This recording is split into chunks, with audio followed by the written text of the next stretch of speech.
Hola, mi nombre es Leonardo Galdames, soy especialista en refrigeración industrial con cerca de 20 años de experiencia en el rubro industrial pesquero y con plantas de amoníaco específicamente. Hemos preparado este curso, el cual yo lo voy a dictar, lo voy a relatar y sin duda tengo la convicción que será de mucho apoyo para el desarrollo profesional de ustedes a futuro, tanto en la adquisición de conocimientos teóricos básicos, principios de funcionamiento, técnicas de mantención, operación de sistemas y manejo seguro de amoníaco. Así que los invito a que participen con mucho entusiasmo para lo que hemos preparado para ustedes. Les quiero dar la bienvenida para este curso de capacitación que hemos preparado para ustedes con mucho entusiasmo, con bastante dedicación, especialmente dirigido para los profesionales del área que van a adquirir o bien complementar los conocimientos de sistemas de refrigeración industrial que trabajan con amoníaco. Hemos desarrollado los contenidos con vocabulario bastante amigables, bastante sencillos, para que ustedes puedan comprender desde los conceptos fundamentales de la refrigeración hasta diversos tipos de sistemas que se aplican en la actualidad en la industria. Así es que los quiero invitar a que participen con bastante entusiasmo en este programa de capacitación que hemos desarrollado para ustedes. Hola, mi nombre es Leonardo Galdames, soy especialista en refrigeración industrial, quien va a realizar esta capacitación en la modalidad e-learning, que es un tema relacionado con la educación a distancia. Quiero invitar a todos ustedes a participar de manera activa. Hemos preparado un curso bastante didáctico, bastante amigable, que parte desde los conceptos básicos de los aspectos importantes en los sistemas de refrigeración hasta sistemas de operación, mantenimiento adecuado y seguridad frente al manejo seguro de amoníaco. Así es que los invito con mucho entusiasmo a que participen activamente en todos estos contenidos que hemos preparado para ustedes, que sin duda les va a generar una mejor preparación y para las personas que ya tienen conocimientos técnicos, reforzar los conocimientos técnicos en muchos aspectos técnicos que hasta la hora han ido avanzando y evolucionando para que puedan desarrollarse de mejor forma en sus funciones. Gracias. Dimensiones y unidades de medida. Lo que respecta a dimensiones y unidades de medida, son factores bastante importantes en nuestra área, ya que nos permite cuantificar la magnitud de una característica física. Por tanto, las dimensiones nos sirven para caracterizar una cantidad física. Ejemplo de dimensiones son la longitud de una tubería, el espesor de un muro a través del cual se transmite el calor o la temperatura de un gas. Son dimensiones de la masa, longitud, el tiempo, la velocidad, la energía y el volumen. Las unidades son magnitudes arbitrarias utilizadas para medir estas dimensiones. Existen varios sistemas de unidades y los más utilizados son de acuerdo al Sistema Internacional de Medida y el sistema inglés. Longitud. Las unidades en las que podemos medir la longitud es en metro, de acuerdo al sistema internacional, y en pie, pulgada, de acuerdo al sistema inglés. De las unidades más utilizadas en el sistema inglés aplicada a máquinas térmicas es la pulgada, ya que sirve para medir los diámetros de las tuberías de los sistemas de refrigeración. Actividad. Vamos a calcular el diámetro interior de un tubo de cobre de media pulgada en una instalación frigorífica si su espesor es de 0,7 milímetros. Entonces, sabiendo que una pulgada equivale a 2,54 centímetros, podemos obtener que media pulgada equivale a 1,27 centímetros, es decir, 12,7 milímetros, y el espesor es de 0,7 milímetros. Podemos decir que el diámetro interior será equivalente a la siguiente fórmula. Diámetro interior va a ser igual al diámetro exterior menos 2 por el espesor, en donde nuestro resultado será 12,7 menos 2 por 0,7, cuyo resultado de diámetro interior nos dará 11,3 milímetros. A continuación analizaremos algunos sistemas de unidad de medida de diferentes magnitudes físicas, tales como la masa, la fuerza y el peso. Lo que indica SI, la sigla, corresponde al Sistema Internacional de Medidas, en donde se ha buscado estandarizar a nivel global una unidad de medida que es aplicada a cada magnitud física. Para el caso de la fuerza, existe, de acuerdo al Sistema Internacional de Medidas, la magnitud que es el newton. Entonces, así será la fuerza debemos aplicar a un kilogramo se desplace con una aceleración de 1 metro por segundo al cuadrado.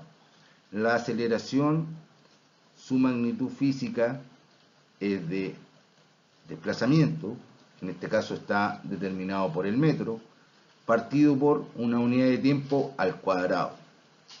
Respecto a la energía, en máquinas térmicas suelen utilizarse unidades de energía. Es la unidad que mide la transferencia de calor, que normalmente se utiliza unidad de medida que es el joule o el kilojoule. En instalaciones térmicas suelen emplearse las calorías y su múltiplo es kilocaloría. Las calorías es la cantidad de energía calorífica necesaria para elevar 1 grado Celsius la temperatura de 1 gramo de agua utilizada como patrón a una presión atmosférica. En el sistema inglés, la unidad de medida utilizada en lugar de kilocaloría es la BTU, que BTU significa British Thermal Unit, que es unidad térmica británica.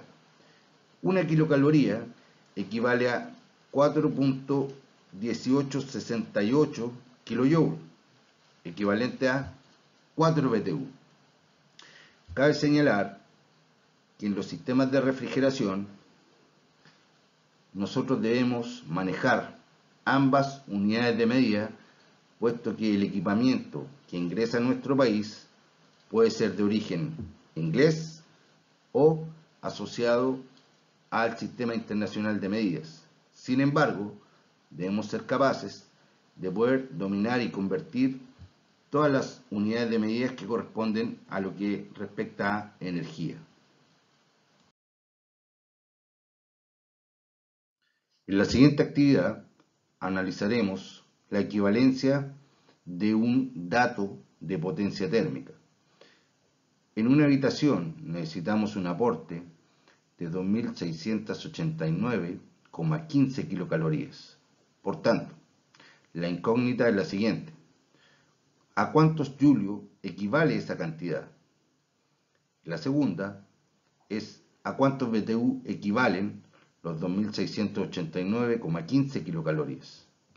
Por tanto, analizaremos la siguiente operación. Correspondiente a la pregunta A, vamos a analizar lo que está entre paréntesis inicial de izquierda a derecha. Los 4,18 kilojoules equivale a 1 kilocaloría. Por tanto, ese dato lo vamos a multiplicar por los 2.689,15 kilocalorías. En el costado derecho, entre paréntesis, tenemos la equivalencia de 1000 joules, que equivale a 1 kilojoule. Por tanto, el resultado será 11.240.647 joules. La respuesta número B es la siguiente. 4 BTU equivale a 1 kilocaloría. Por tanto, 2.689,15 kilocalorías multiplicado por ese dato nos da como resultado 10.756.6 BTU. En definitiva, el dato inicial de kilocalorías expresado equivale a 11.240.647 Joule y 10.756,6 BTU. Existen distintas formas de energía en el caso del calor y el trabajo. Por tanto, vamos a atender algunas definiciones. Para el caso de energía, se determina como la capacidad de realizar un trabajo. Todos los cuerpos poseen una energía proveniente de su movimiento molecular dependiendo de la masa y la temperatura. Manifestación última entre la interacción entre las moléculas. Existen diversos tipos de energía, como la energía solar, química, molecular, etc. La energía, en definitiva, se transporta de un cuerpo a otro, principalmente los conceptos de calor y trabajo. Calor es la forma de energía que se manifiesta a través de la transferencia de energía de dos cuerpos con distintas temperaturas entre dichos cuerpos. Cabe señalar que la energía calórica respecto a dos cuerpos siempre viaja desde el cuerpo de mayor temperatura al cuerpo de menor temperatura. En el caso del trabajo, es una forma de transferir la energía por la que un sistema transfiere la energía a otro mediante la acción de una fuerza. Correspondiente a la ley de la termodinámica, podemos señalar lo siguiente. Existen tres leyes principales determinadas de acuerdo a la ley de la termodinámica. La primera ley trata de la conservación de la energía, que podemos enunciar de la siguiente forma. La energía ni se crea ni se destruye, solo se transforma. La segunda ley de la termodinámica, el calor fluye de forma natural de dos cuerpos de más temperatura al de menos temperatura. Y si queremos intervenir ese proceso, necesitamos aplicar energía. Esta aplicación de energía es básicamente lo que nosotros conocemos y es el proceso que genera los sistemas de compresión de vapor y de refrigeración. Por eso los sistemas de refrigeración por compresión de vapor consumen energía eléctrica, a pesar de extraer el calor de los otros objetos, producto de este calor extraído, no es aprovechable respecto a los sistemas de refrigeración. Normalmente el calor disipado es disipado en un medio condensante que no necesariamente pudiéramos aprovechar. La tercera ley de la termodinámica nos permite definir escalas absolutas de la temperatura. Básicamente nos dice que es imposible alcanzar la temperatura 0 Kelvin, o por lo menos todos los objetos del universo tienen algo de calor, aunque sea mínimo. El 0 Kelvin tiene que ver con el nulo movimiento molecular. ¿Qué quiere decir eso? Que una materia, al tener cero movimiento molecular, no genera temperatura. En este caso, estamos hablando, de acuerdo a la equivalencia, a menos 273 grados Celsius. Es decir, todo cuerpo que esté a una temperatura superior a los menos 273 grados Celsius tiene movimiento molecular, por tanto posee alguna cantidad de calor, por mínima que sea. De acuerdo a los procesos termodinámicos, podemos destacar los siguientes. El proceso isobárico, que tiene que ver con la presión. Los procesos termodinámicos en que la presión se mantiene constante en toda la trayectoria. ¿Qué quiere decir en toda la trayectoria, en todo el proceso? Por ejemplo, en los mapas del tiempo, las líneas de presión que unen los puntos de igual presión. Jóvenes, un proceso isobárico es un cambio de estado a presión constante. El siguiente proceso isotérmico es un proceso termodinámico en donde la temperatura se mantiene constante. Por ejemplo, los cambios de estado de las sustancias son procesos isotérmicos, ya que durante el cambio de estado su temperatura permanece constante. A modo de ejemplo, el cambio de estado del agua líquida al agua sólida, es decir, cuando se convierte en hielo, el proceso de cambio de estado se produce a los 0 grados. Es decir, a modo de ejemplo, ese es un proceso isotérmico. ¿Por qué? Porque su temperatura es constante. En el caso de la evaporación, del cambio de estado de líquido a vapor, en el caso del agua, a presión atmosférica, se produce a 100 grados Celsius. Es decir, ese proceso es isotérmico, temperatura constante. En el caso del proceso adiabático, es un proceso que no intercambia calor con su entorno. Un proceso adiabático es reversible y se conoce como un proceso isoentrópico, es decir, de entropía constante. Los procesos adiabáticos son los procesos de humectación, es decir, aporte de vapor de agua al aire. Sin embargo, no existe transferencia de calor. Solo en este caso se humecta el aire, es decir, se incorpora agua. El proceso isométrico es un proceso termodinámico en el que el volumen se mantiene constante durante toda la trayectoria, durante todo el proceso. Ejemplo, si se suministra calor a una botella de gas, observamos que la temperatura y la presión interna se elevan. Sin embargo, el volumen del gas se mantiene constante. El proceso de cambio de estado de la materia en el área de refrigeración es fundamental para comprender el proceso que se genera internamente en un circuito de refrigeración. En este caso, a través de este ejemplo didáctico, podemos ver el comportamiento del cambio de fase del fluido, que en este caso es el agua, en función de la temperatura que contiene en cada estado. Es decir, del estado sólido, si libera temperatura, se produce la fusión, es decir, cambia a estado líquido. En estado líquido, a continuación, si existe un incremento de temperatura, lleva el proceso de evaporación y en este caso el fluido pasa a estar en un estado gaseoso, es decir, ocupando un mayor volumen.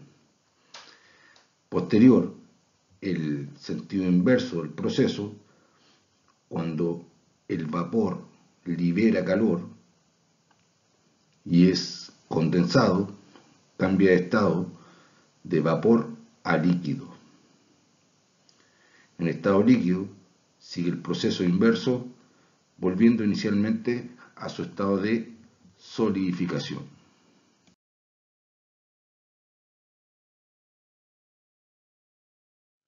Respecto a la potencia podemos señalar lo siguiente. Relacionado con el trabajo que representa como la rapidez de poder realizar un trabajo mecánico. La potencia siempre está supeditada, además, al tiempo en que se desarrolla el trabajo. La potencia es igual al trabajo partido por un tiempo determinado, cuya medida está de acuerdo al sistema internacional y es el joule, partido por segundo, que equivale al watt. En este caso, un HP equivale a 746 watts. En la unidad de medida del sistema internacional, la potencia, el watt o el vatio, aunque normalmente en las máquinas térmicas utilizamos el múltiplo de kilovatio o kilowatt. Por otro lado, cabe preguntarse, ¿qué relación existe entre la potencia y la energía? La respuesta es sencilla. podemos considerar que la potencia como energía se transmite por unidad de tiempo. Potencia es igual a energía partido por un lapso de tiempo. Esto da lugar a otra unidad de medida de la potencia que será la kilocaloría partido por hora. En este caso estamos hablando de potencia térmica. Es decir, 1 kilowatt equivale a 860 kilocalorías por hora. Si queremos expresar la unidad de medida en el sistema inglés, entonces mediremos BTU hora, que equivale a 1 kilocaloría hora es igual a 4 BTU por hora. Ambas medidas nosotros podemos utilizarlas y encontrarlas en distintos equipos que nos van a mencionar la potencia térmica, tanto en kilocalorías como en BTU. Vamos a analizar de alguna forma cómo se determinó la unidad de medida de potencia que es llamada horsepower o caballo de fuerza. Entonces, a través de este esquema bastante didáctico vamos a comprender cómo ellos realizaron este experimento determinando ese factor y esa unidad de potencia. Por tanto, utilizaron un caballo que realizó un trabajo. ¿Cuál fue ese trabajo? Levantar una masa determinada, en este caso 550 libras, libra unidad de masa correspondiente al sistema inglés, en una diferencia de altura de un pie por un lapso de tiempo que corresponde a un segundo. Entonces, el caballo generó un trabajo a través de su movimiento, de su potencia propiamente tal, levantando 550 libras por un delta de altura de un pie por un lapso de un segundo. Jóvenes, cabe señalar lo siguiente para quienes no conocen esta simbología. Este triángulo es el que se utiliza para indicar una diferencia. Por eso se denomina delta. Es decir, acá existe una diferencia de altura. ¿Cuál es esa diferencia de altura? De 0 a un pie. Además, en la parte superior tenemos otra diferencia de altura, donde volvemos a utilizar el triángulo, donde tenemos una diferencia en tiempo, es decir, delta de tiempo de 0 a un segundo. En resumen, determinaron la potencia haciendo que un caballo levantara una masa por una distancia, una diferencia de distancia, es decir, de 0 a un pie, un tiempo determinado, una diferencia de tiempo, es decir, de 0 a un segundo. De esta forma se determinó la potencia que es el caballo de fuerza, llamado comúnmente HP, que equivale a 746 watts. ¿Por qué 746 watts? Porque el 7, digamos, se acerca al número siguiente por decimales y se añade, digamos, y se utiliza el que continúa, es decir, 46. 746 watts equivale un HP de potencia. Para estos conceptos respecto al calor, vamos a simplificar estos dos conceptos bien claros respecto al calor sensible y al calor latente. Y lo podemos expresar de una manera bastante simple. El calor sensible indica que en un cuerpo hay una variación de temperatura en un mismo estado. Es decir, el agua en estado líquido la podemos encontrar a 10 grados o a 20 grados. Sigue estando en el mismo estado. Entonces, esa diferencia de temperatura o de calor se denomina calor sensible, es decir, cambia su temperatura, sin embargo su estado se mantiene de la misma forma. Para el caso del concepto del calor latente es diferente. ¿Por qué? Porque cuando se genera el calor latente, se genera un cambio de estado y es a temperatura constante. Es decir, vamos a utilizar el agua como ejemplo. El agua se realiza el proceso de fusión de estado líquido a sólido o de sólido a líquido a 0 grados Celsius. Es decir, a ese cambio de estado se le denomina que se realiza con calor latente. No hay cambio de fase, sin embargo se realiza a una temperatura constante. Vamos al ejemplo a una temperatura mayor, para el caso del agua. El cambio de fase de líquido a vapor se produce a 100 grados Celsius a nivel del mar. Por tanto, nuevamente utilizamos a modo de ejemplo el calor latente. Cambia de estado a temperatura constante y esa temperatura constante a nivel del mar son 100 grados Celsius.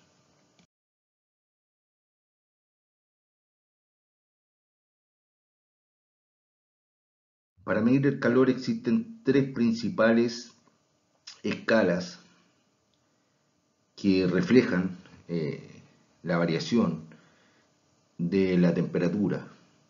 Vamos a comenzar por la escala de temperatura Kelvin, que la temperatura Kelvin es la utilizada en el Sistema Internacional de Medida para reflejar la unidad de cambio y variación de temperatura.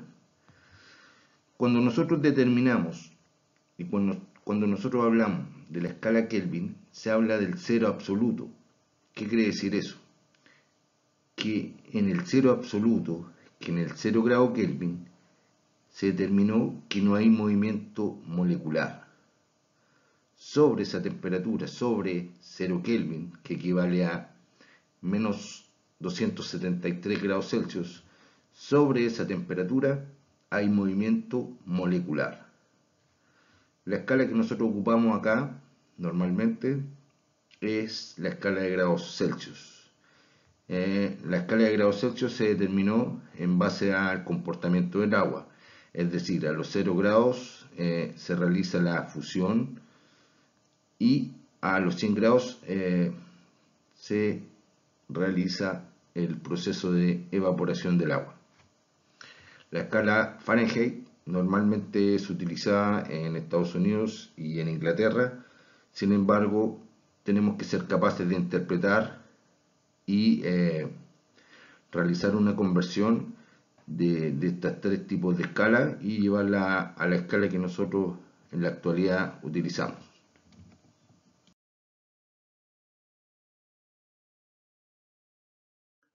El concepto calor específico en nuestra área de refrigeración industrial o de refrigeración es fundamental. En términos simples, ¿qué es lo que es el calor específico? Es la cantidad de calor que posee cada cuerpo o cada sustancia, que es diferente a otra. Les voy a poner un ejemplo bastante simple, y lo vamos a asociar un poco al rubro en que nosotros estamos inmersos, que es el rubro pesquero. Nosotros podemos tener dos tipos de pescado. Uno que tiene mayor abundancia en grasa y otro que tiene menor abundancia en grasa. Por tanto, el producto que tenga mayor abundancia en grasa va a tener mayor calor específico que el que tiene menor abundancia en grasa. Les voy a poner otro ejemplo. Reitero, el calor específico es la cantidad de calor que tiene un tipo de producto o una materia. A modo de ejemplo, nosotros cuando realizamos un asado y tenemos una carne de vacuno, en comparación a una carne de cerdo, nos cuesta más cocer la carne de cerdo. ¿Por qué? Porque tiene mayor cantidad de grasa y por ende su calor específico es mayor. En el modo inverso que nos relaciona con nuestra área, el proceso de congelación nos va a costar más congelar el trozo de cerdo que el trozo de vacuno, estando su misma cantidad de peso en ambos productos.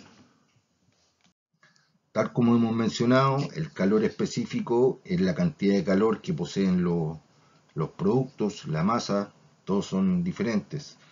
Entonces a continuación vamos a dar algún ejemplo de carga térmica de calor específico que contienen en este caso distintos productos. Vamos a tomar referencia de, en este caso según esta tabla, a el producto que tendrá mayor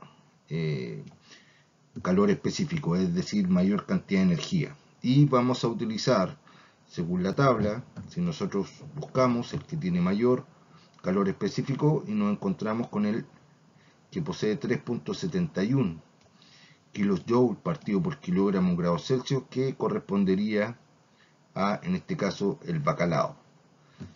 Nosotros conoceremos a continuación el calor específico que corresponde al salmón, es decir, posee un calor específico de 3,36 kilojoules partido por kilogramo grados Celsius, que es menor a el del bacalao. Entonces ahí nosotros podemos darnos cuenta de la diferencia de carga térmica que poseen los elementos. Por tanto, este factor es importante para poder determinar algunos resultados del sistema de enfriamiento, cómo aplicarlo en función a cada producto. De esta forma determinar las potencias, tanto del compresor, del evaporador y las temperaturas que nosotros queremos lograr con este producto. Cabe señalar que para nosotros subir un grado, en este caso este calor específico para el salmón está considerado siempre y cuando el salmón esté a 3 grados Celsius, es decir, a 3 grados Celsius tendrá un dato de calor específico de 3,36. Si nosotros queremos añadirle un grado más, es decir, debemos incorporar una carga térmica 3,36 para subir un grado la temperatura de este producto. La definición de esta magnitud importantísima en nuestra área es la presión que proviene principalmente de la fuerza ejercida sobre un área determinada. Esto quiere decir que es una unidad de presión, es una unidad y una magnitud física que en nuestra área ocupamos permanentemente. A continuación hay un link donde ustedes podrán entender la diferencia entre los tres tipos de presión fundamental que nosotros podemos encontrar, que tenemos la presión atmosférica, la presión absoluta y la presión manométrica. En adelante, una vez que ustedes comprendan cada una de las diferencias, a continuación en el curso prácticamente vamos a hablar de presión manométrica. Sin embargo, es relevante que se entiendan los conceptos. Es decir, a modo de ejemplo, la presión atmosférica a nivel del mar que nosotros tenemos en este minuto es del orden de un bar y es la fuerza que ejerce la capa de la atmósfera sobre la Tierra. Sin embargo, una presión que nosotros no percibimos. Esa presión atmosférica, equivalente a la presión manométrica de un manómetro común que podemos utilizar en nuestro sistema de refrigeración, tiene una diferencia. Es decir, nosotros podemos tener un manómetro abierto a la atmósfera, sin embargo la presión manométrica nos va a indicar 0. Y eso significa que 0 en un circuito es porque interiormente no hay una presión positiva. Respecto a la presión absoluta, también podríamos hablar de un concepto bastante importante que se utiliza en refrigeración, que es la presión de vacío, es decir, cuando hay depresión, cuando la presión es negativa a partir del cero manométrico. ¿Qué es la tonelada de refrigeración? Bueno, la tonelada de refrigeración es una medida americana basada en el efecto frigorífico de la fusión del hielo. Por tanto, la ATR, como se le denomina, puede definirse como la cantidad de calor absorbida por la fusión de una tonelada de hielo sólido puro en 24 horas, puesto que el calor latente de fusión de una libra de hielo es de 144 BTU. Recordemos, BTU es British Thermal Unit, que significa unidad térmica británica. El calor latente de una tonelada, 2000 libras, de hielo será 144 por 2000, o sea, 288.000 BTU por 24 horas. Para obtener el calor por hora es necesario dividir entre las 24 horas, lo cual da la cantidad de 12.000 BTU hora, que recibe el nombre de tonelada de refrigeración, o TR.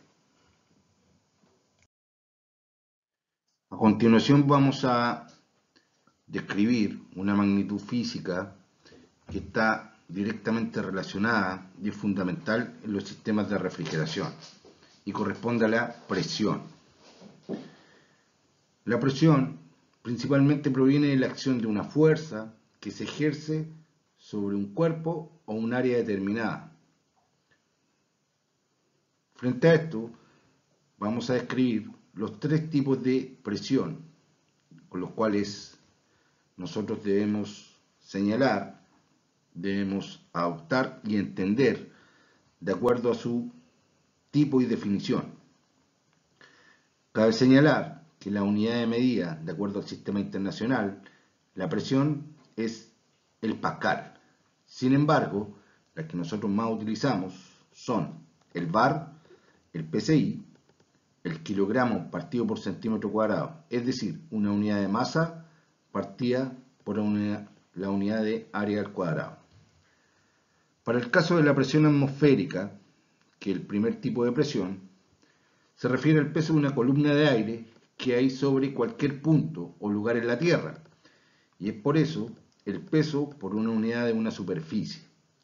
En cuanto mayor sea la altura, menor es la presión atmosférica, y cuanto menor es la altura, más se acerca al nivel del mar, mayor será la presión. A modo de ejemplo, si nosotros necesitamos hervir agua a nivel del mar, esta hervirá a los 100 grados Celsius, porque está a presión atmosférica. Sin embargo, si nos vamos a la montaña, esta agua va a hervir a menor temperatura. ¿Por qué? Porque hay menor presión. Para el caso de la presión absoluta, su definición es la siguiente. Se aplica el valor de presión referido al cero absoluto o al vacío. Este valor indica que la presión total a la que está sometido un cuerpo o sistema, considerando el total de las presiones que actúan sobre él.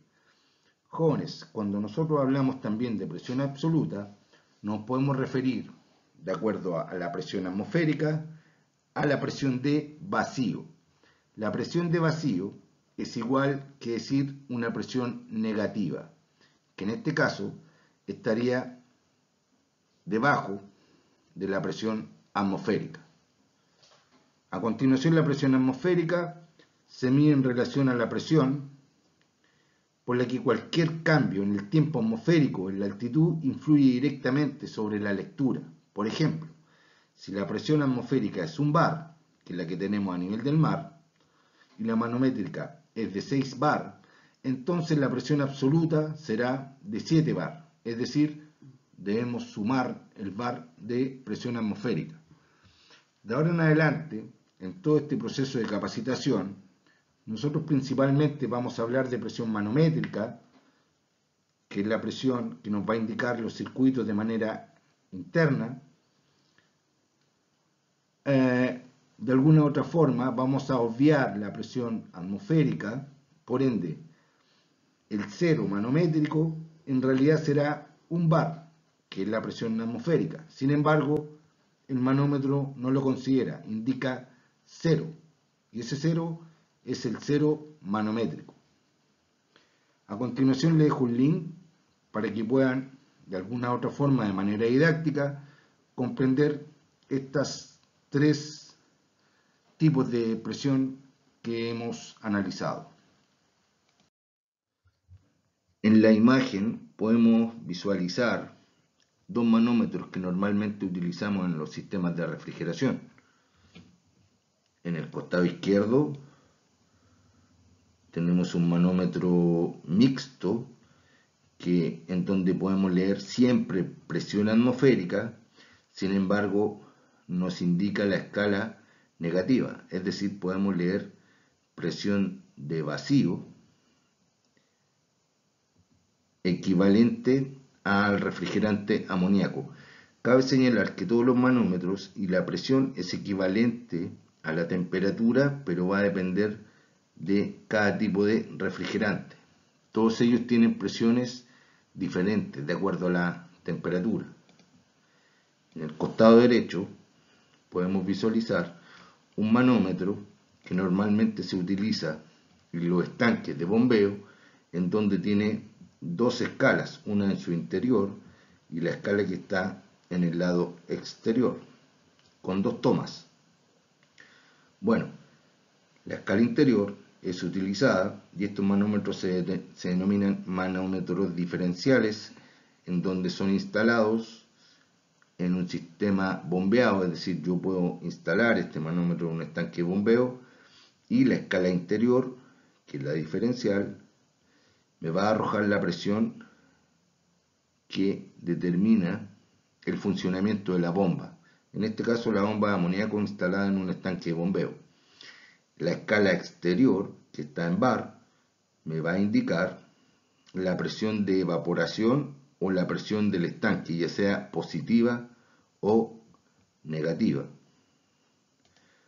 Reitero, en la escala interior nos va a determinar la presión positiva de impulsión de la bomba, y la escala exterior, que sigue siendo en bar, nos va a determinar la presión de evaporación, también equivalente a una temperatura de evaporación. Cabe señalar que estos manómetros que normalmente utilizamos, hay distintas unidades de medida de la presión. Para el sistema internacional existe la unidad de medida que es el pascal. Sin embargo, nosotros en refrigeración industrial probablemente normalmente vamos a hablar de la unidad de medida en bar. El bar equivale también al kilogramo por centímetro cuadrado, es decir, probablemente hay personas que utilicen el término kilo. Ejemplo, la bomba está levantando 2 kilos y es lo mismo que decir que la bomba esté levantando 2 bar.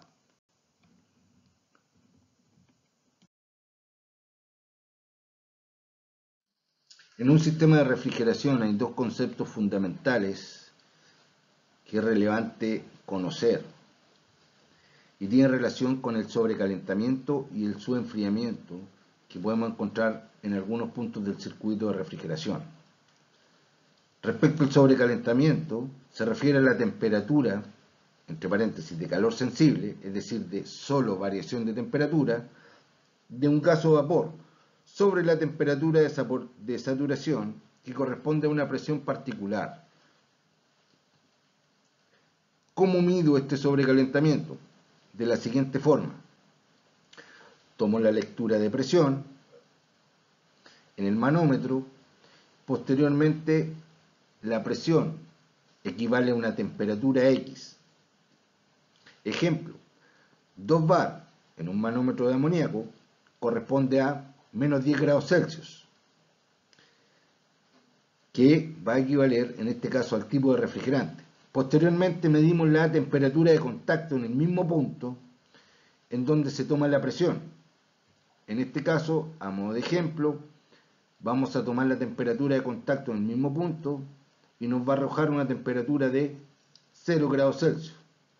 Entonces, recordemos, primero la temperatura equivalente a la presión de 2 bar corresponde a menos 10 grados Celsius.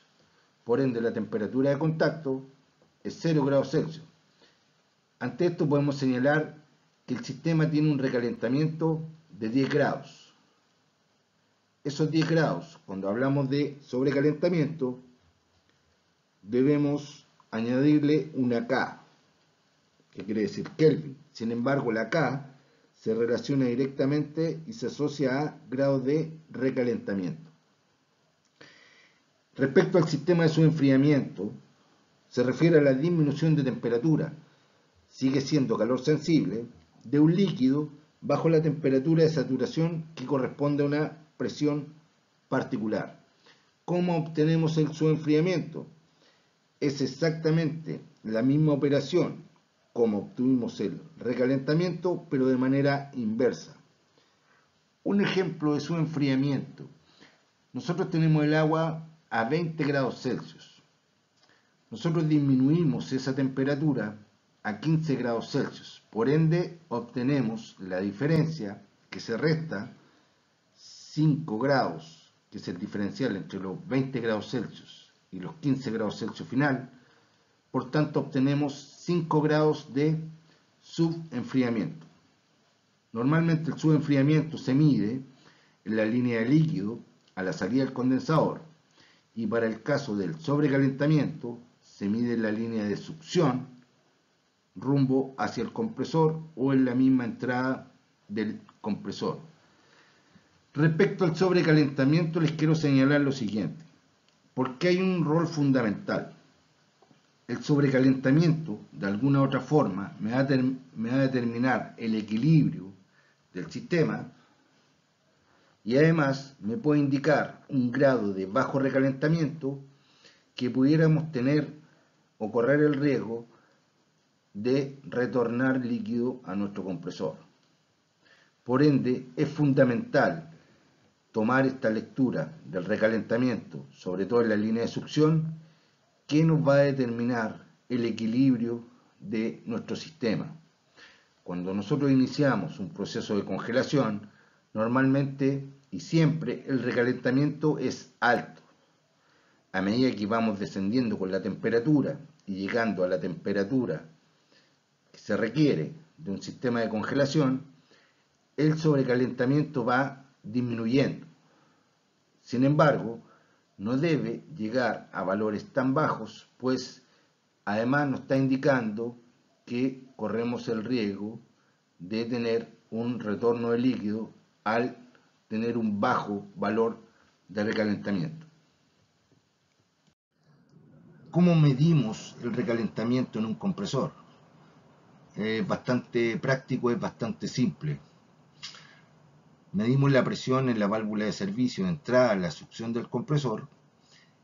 Esa presión va a equivaler a una temperatura, por ende la pudiéramos encontrar en el mismo manómetro o en una tabla de equivalencia presión-temperatura, y convertimos la temperatura de saturación correspondiente a la presión que nosotros tomamos. Ejemplo, en el caso de amoníaco, 2 bar correspondería a menos 10 grados Celsius. Posteriormente, medimos con un termómetro de contacto, con un termómetro de bulbo, o bien utilizamos un termómetro láser, y medimos la temperatura de contacto en la línea, en la tubería, relativamente a una distancia no superior a 30 centímetros, para poder rescatar ese dato de temperatura de contacto, y esa temperatura posteriormente nosotros la restamos a la temperatura equivalente a la presión de saturación, y con esta operación nosotros vamos a determinar el grado de recalentamiento.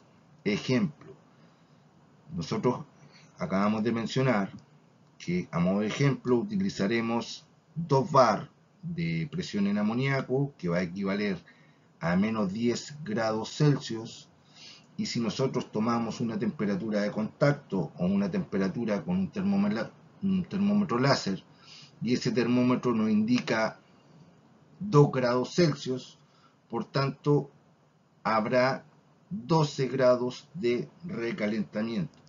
Jóvenes, cabe señalar que esta diferencia se utiliza en una escala similar a la escala del tiempo, es decir, si yo resto la diferencia de la temperatura positiva, que fueron los 2 grados, en función de los menos 10 grados, tengo una diferencia de temperatura de 12 grados y no de 8, como alguien quizás pudiera asimilarlo.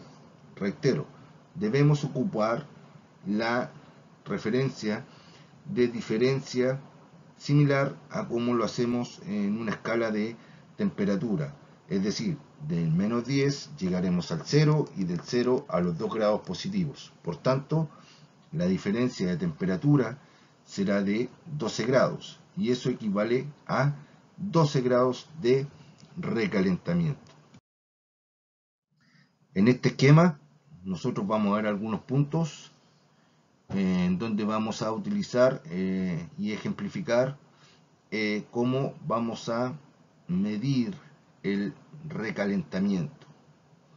Tal como lo analizamos en la presentación anterior, ya tenemos un esquema, digamos, más elocuente en donde vemos todo el circuito de refrigeración. Comenzamos por identificar los puntos. Compresor, tenemos línea de descarga, nos vamos al condensador, posteriormente recibidor de líquido, seguimos el circuito, nos encontramos con un filtro, válvula de expansión, evaporador y línea de succión. Ahí hemos identificado el circuito cerrado de refrigeración. Ahora vamos a volver al ejemplo. Hemos tomado una temperatura medida de, en el caso de la succión, en el punto 16, donde hemos medido 8 grados Celsius. Sin embargo, la temperatura equivalente a la presión, que son 16 psi correspondiente al refrigerante 134A, corresponde a una temperatura de evaporación de menos 9 grados Celsius. Por tanto, el recalentamiento será la diferencia, tal como le mencionábamos, y ese recalentamiento será de 17 grados. ¿Por qué? De menos 9 para llegar a 8 grados Celsius positivo, tenemos un delta de 17 grados. Esa es la forma de medir el recalentamiento. Para el caso de la medición del subenfriamiento, es una operación similar. El subenfriamiento se mide en la línea de líquido, puede ser a la salida del condensador o a la salida del recibidor. En este caso, tomaremos la de la salida del recibidor. Por tanto, la temperatura medida de contacto, tomaremos 40 grados Celsius, temperatura de contacto, y la temperatura equivalente a la presión de alta correspondiente al 134A será de 43 grados Celsius, es decir, 43 grados Celsius en el 134A equivale a la presión de 146 psi. De ahí yo rescaté esa temperatura, que sería temperatura de alta. Por tanto, la diferencia de temperatura es de 3 grados. Con ese dato nosotros podemos decir que el subenfriamiento de este sistema es de 3 grados Celsius. Existen principalmente tres métodos de transferencia de calor. Y esos métodos de transferencia de calor son los siguientes: convección, conducción y radiación. Enseguida vamos a hacer una descripción de cada método de transferencia. En el caso de la convección, es una de las tres formas de transferir el calor y se caracteriza porque se produce por intermedio de un fluido, ya sea aire o agua. Se transporta el calor entre zonas de diferente temperatura. Jóvenes, un ejemplo de un sistema de transferencia de calor de convección, podemos poner como ejemplo un radiador de calefacción. Él va a realizar el calentamiento del recinto a través de la convección, sin embargo de tipo natural. Los evaporadores que nosotros utilizamos en nuestros sistemas de refrigeración también se realiza a través del método de transferencia de calor convección. Sin embargo, esa convección es forzada. ¿Por qué? A raíz del funcionamiento de los ventiladores axiales, nosotros vamos a forzar la convección y de esta forma facilitar la transferencia de calor. El siguiente método de transferencia de calor es la del tipo de conducción. La conducción es un mecanismo de calor de transferencia entre dos sistemas basado en el contacto directo entre sus partículas en función de la diferencia de temperatura. Recordemos, siempre el calor viaja del cuerpo de mayor temperatura al de menor temperatura. A modo de ejemplo, en la industria en donde nosotros participamos, en donde nos desenvolvemos, podemos encontrar un congelador de placa, en donde ingresamos moldes con materia prima, que en este caso puede ser despunte de salmón o salmón, en bloques. Por tanto, la transferencia de calor se realiza por el contacto directo entre el bloque y la placa que tiene menor temperatura. ¿Cómo funciona este tipo de transferencia? El calor que tiene el bloque en contacto directo con la placa hace hervir el fluido que está en su interior. Reitero, a través de la conducción tenemos la transferencia de calor. El siguiente método de transferencia es la radiación por medio de ondas electromagnéticas. No se requiere un medio para su propagación. La energía o el calor irradiado se mueve a la velocidad de la luz. El calor irradiado, en este caso por el Sol, se puede intercambiar entre la superficie solar y la superficie de la Tierra sin calentar el espacio de transición, es decir, sin calentar el aire. Por ende, a ese método se denomina método de transferencia de calor por radiación. Para el caso de los tipos de convección, podemos señalar dos principalmente. Una es la convección natural, debido a la diferencia de temperatura en el fluido, y se produce a través de la diferencia de densidad, generando un movimiento. Reiteramos el ejemplo utilizado anteriormente. Los radiadores, el aire caliente sube y el aire más denso o menos denso, el aire frío, desciende, desplazándolo hacia abajo. Recordemos que el aire caliente tiende a subir porque es más liviano y el aire pesado tiende a bajar. En el caso de la convección forzada es donde nosotros utilizaremos para generar un movimiento del fluido medio externo, como puede ser en este caso un ventilador, una bomba o el viento, que consigue de esta manera la transmisión de calor más rápida. Por ejemplo, a ello, el aire dentro de un túnel de congelación. Es decir, nuestro ventilador axial realiza la convección forzada para facilitar el intercambio de calor en nuestro intercambiador, que será el evaporador.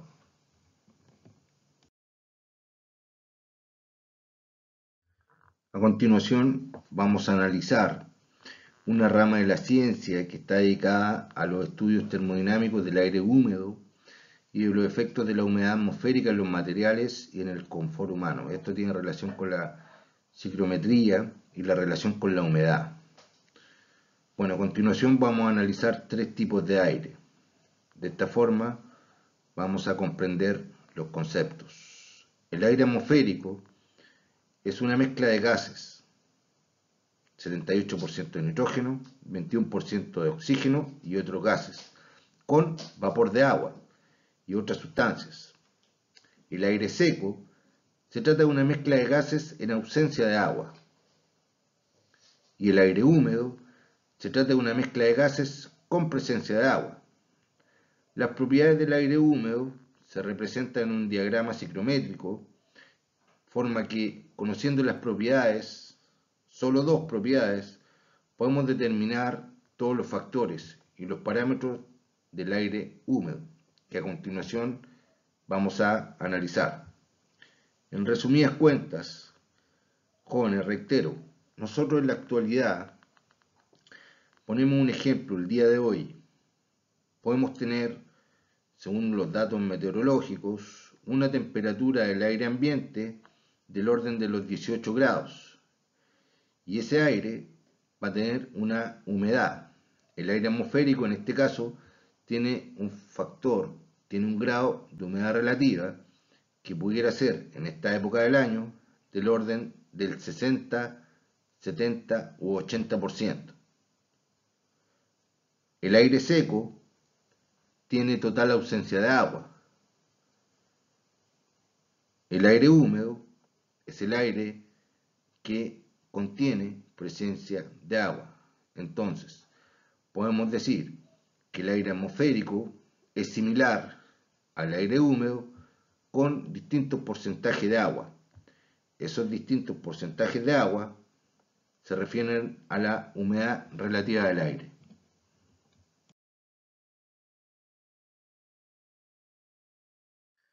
Para el caso de las características del aire, se describen diversas características fundamentales que son esenciales para, en este caso, poder determinar la composición del aire en cuanto a su característica de temperatura y porcentaje de agua, que tiene relación directa con la humedad.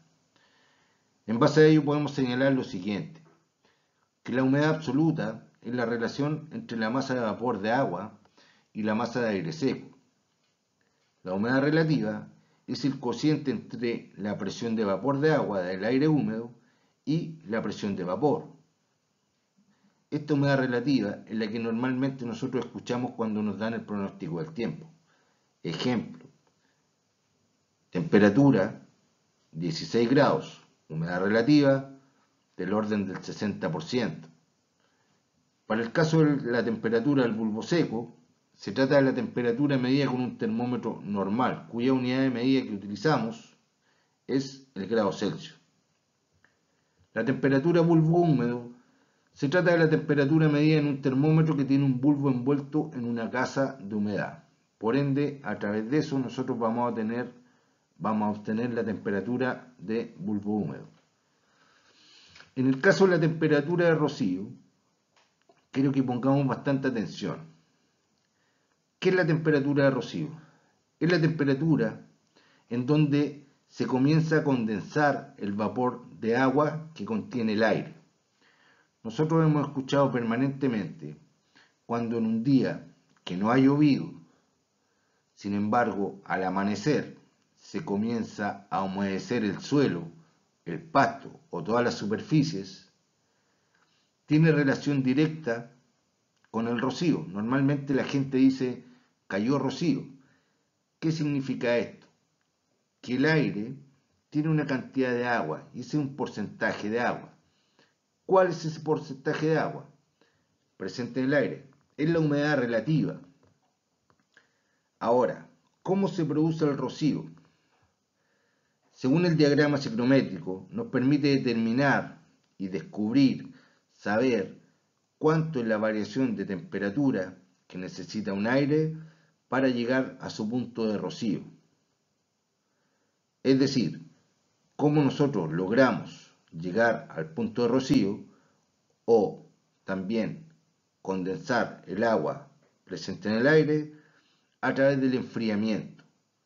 En este caso, cuando se produce el punto de rocío y se condensa el agua en la superficie, quiere decir que ese aire a una temperatura X con un porcentaje de humedad relativa X descendió su temperatura, que hizo incrementar el porcentaje de humedad, llevándolo al 100%, llevándolo a la curva de saturación y condensando el agua que está presente en el aire, que en definitiva es la humedad.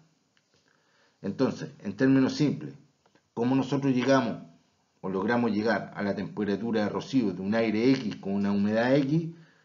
Disminuyendo su temperatura a través del enfriamiento. Para que ustedes tengan un conocimiento del diagrama que nos permite rescatar las características de un aire X, es el que tenemos acá enfrente, en donde nosotros podemos rescatar los siguientes parámetros: temperatura bulbo seco, temperatura bulbo húmedo, humedad relativa, temperatura de punto de rocío, humedad específica, entalpía, que es la cantidad de calor que va a tener ese aire, y el volumen específico del aire. En definitiva, este diagrama está expresado de manera didáctica, solamente describiendo los puntos de donde podemos encontrar los distintos parámetros. Sin embargo, obtiene un diagrama con todo el detalle de temperaturas, parámetros de humedad relativa, parámetros de entalpía, en donde nosotros podemos rescatar todas las características y darle una magnitud a la composición de ese aire. El volumen es una magnitud física definida como el espacio ocupado por un cuerpo. Para medir el volumen de un cuerpo, podemos compararlo con un volumen que consideramos la unidad. Para este caso, la unidad del volumen vamos a utilizar el litro. Por ejemplo, para medir el volumen de un líquido, podemos utilizar el recipiente del volumen conocido. La variación de volumen al pasar de estado sólido o líquido a gas. Al igual que la presión y temperatura, los gases ocupan un volumen más grande, que es lo que corresponde a los sólidos o líquidos que dan origen. Ejemplo: 1 gramo de agua a 20 grados Celsius y a una atmósfera de presión ocupa 1 centímetro cúbico, y el vapor obtenido de esa misma agua ocupa 1336 centímetros cúbicos, unas 1300 veces el volumen inicial.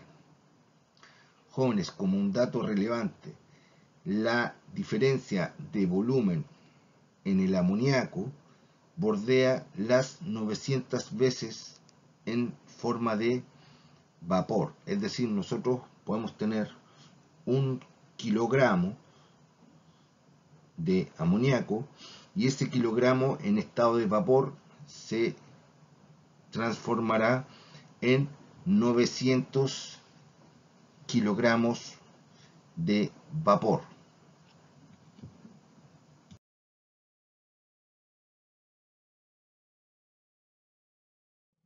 La densidad es una magnitud escalar que permite medir la cantidad de masa que hay en un determinado volumen de una sustancia.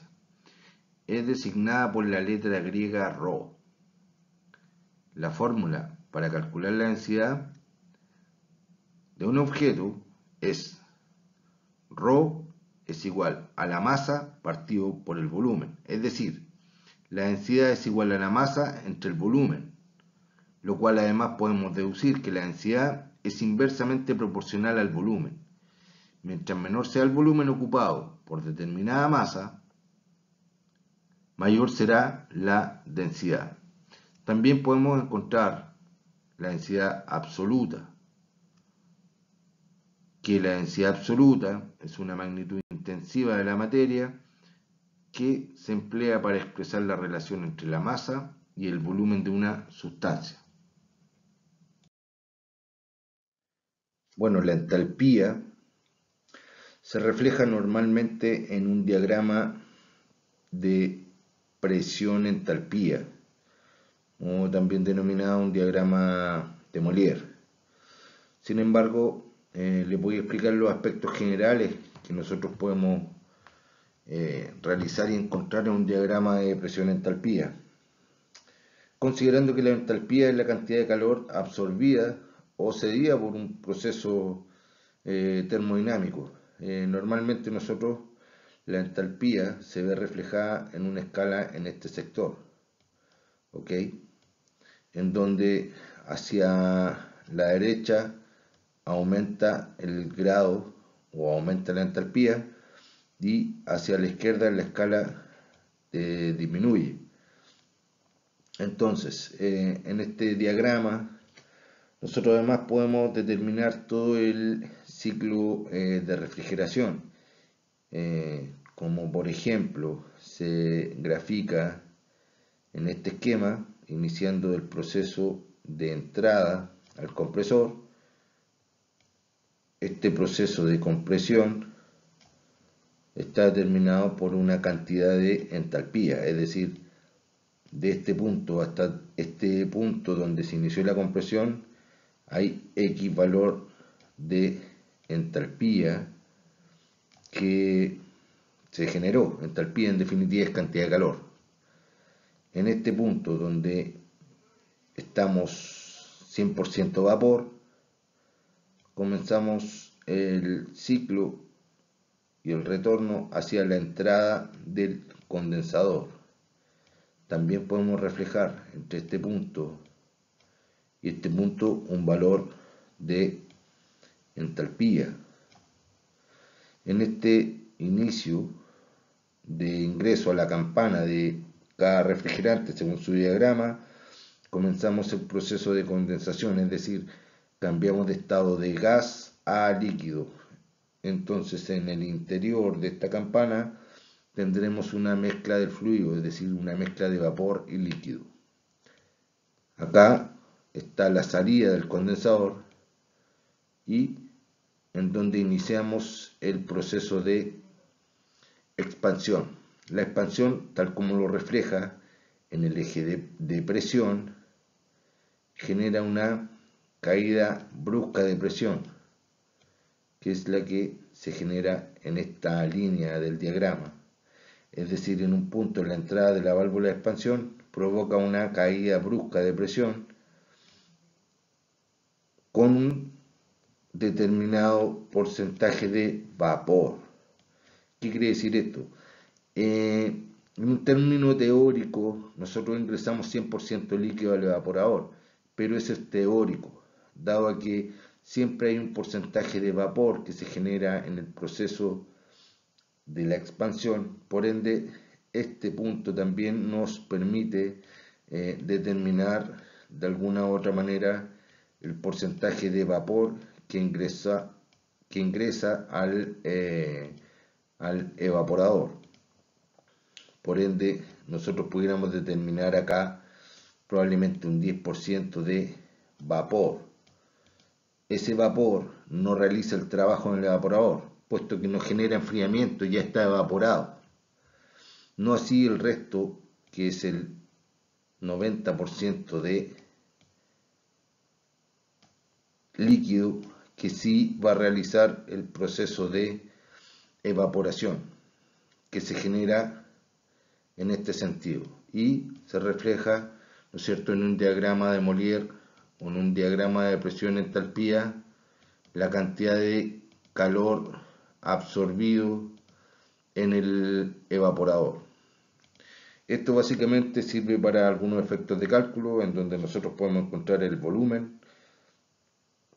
Principalmente, otro dato es las toneladas de refrigeración que circulan por la válvula de expansión, el recalentamiento y hartos factores teóricos que se reflejan en un diagrama de presión-entalpía.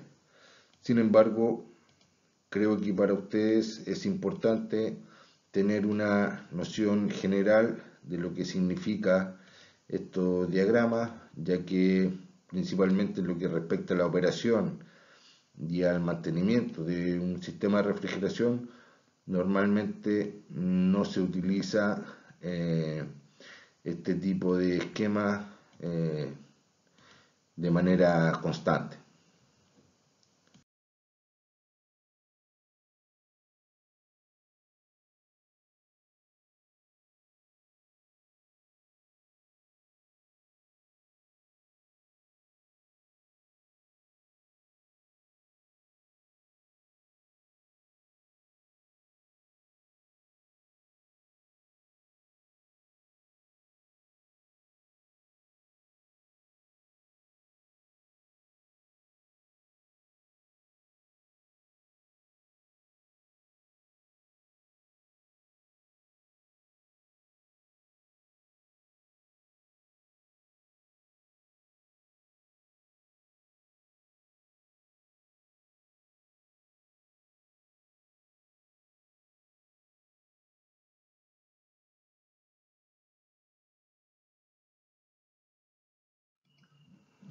Acá tenemos un circuito básico de refrigeración, sin embargo con algunos componentes que a continuación ustedes ya van a comenzar a aprender y a conocer su funcionamiento. Sin embargo, están incorporados en este circuito de refrigeración básica. En términos generales, nosotros nos podemos comenzar a orientar y de alguna forma identificar los componentes. Vamos a partir primero por identificar los componentes de este circuito. Entonces vamos a partir inicialmente por el compresor, a continuación en sentido de flujo tenemos el separador de aceite, el condensador, cuyo medio de condensación es el aire, porque consta de un ventilador axial. Posteriormente, como accesorio o componente, tenemos el recibidor de líquido. A continuación, un filtro deshidratador,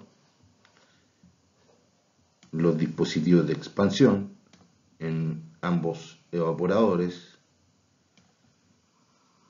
los evaporadores propiamente tal,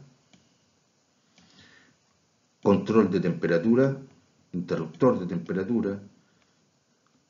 Estos elementos son unos controles de presión, en este caso presión de aspiración, y tenemos un sistema de control de presión que es un interruptor, para este caso un presostato. Un presostato es un elemento que en definitiva tiene la función de gobernar el sistema de refrigeración en función de la presión, tanto de la presión de baja como de la presión de alta. El control de temperatura actúa principalmente sobre las electroválvulas en la línea de líquido que permiten el paso del fluido refrigerante a cada evaporador. Entonces, una vez que identificamos los componentes, vamos a explicar el funcionamiento de este sistema básico de refrigeración que tiene dos evaporadores y por tanto dos temperaturas de evaporación.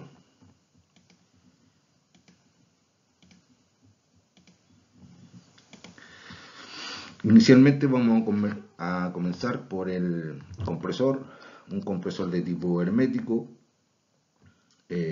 reciprocante o de pistón. El término reciprocante y de pistón es similar, es hablar exactamente de lo mismo.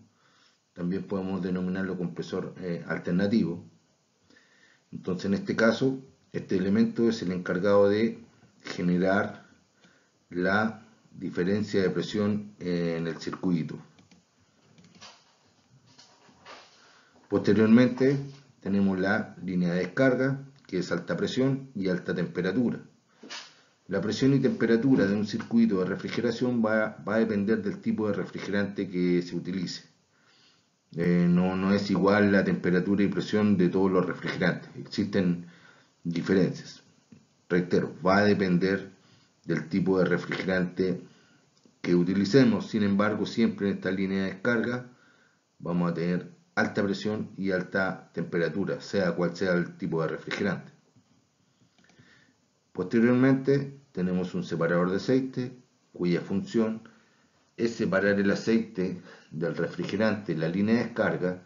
Sin embargo, hay un porcentaje de aceite que logra emigrar al circuito, por ende no es 100% la retención de aceite que existe en este separador, que principalmente es el encargado de retener gran cantidad de aceite para que retorne al cárter a través de la línea de succión o de aspiración del compresor.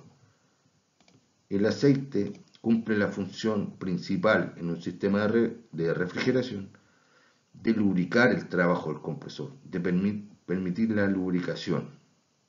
Por ello es importante un separador de aceite en un sistema de refrigeración.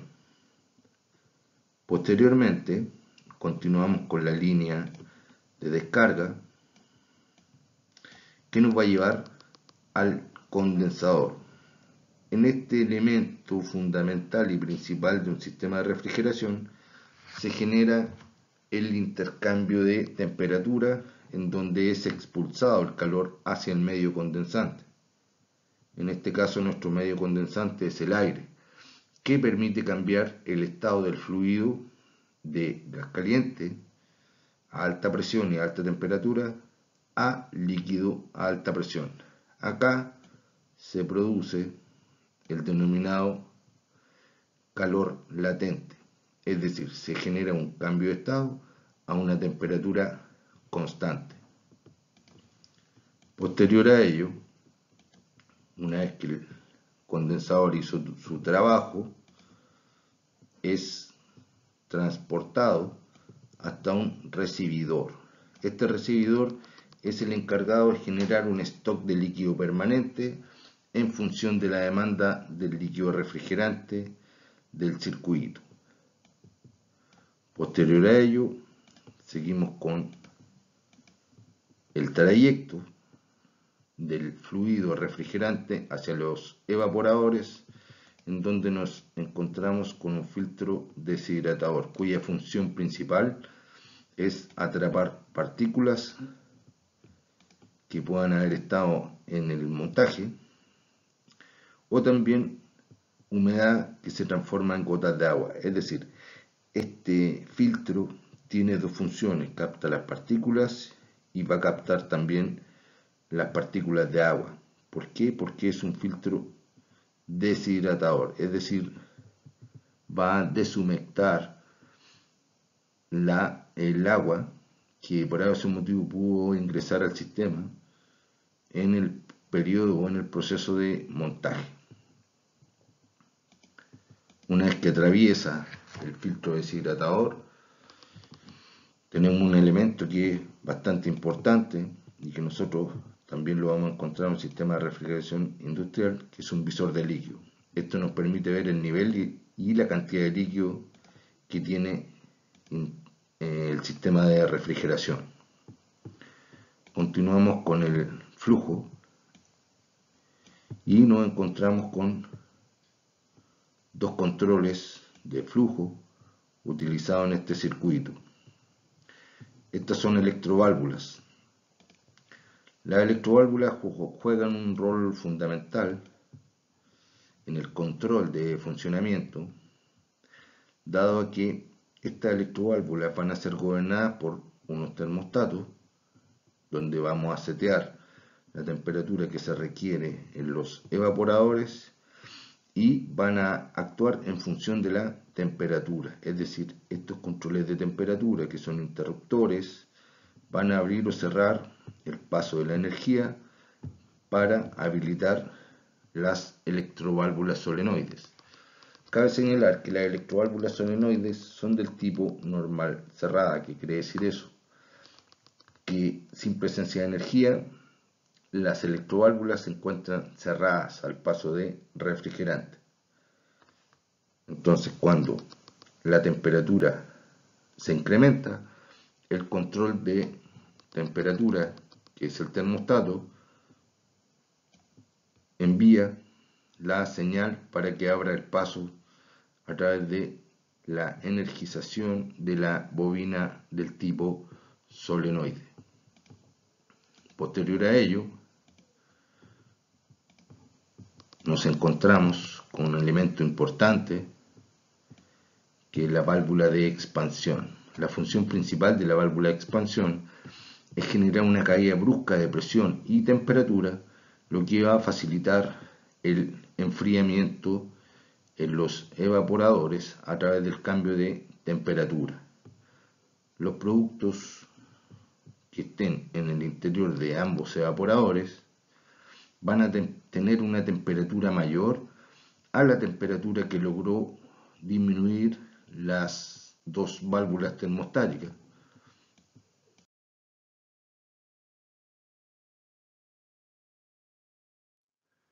Una característica fundamental que debe poseer un refrigerante para nuestro sistema de refrigeración es poseer una baja temperatura de evaporación.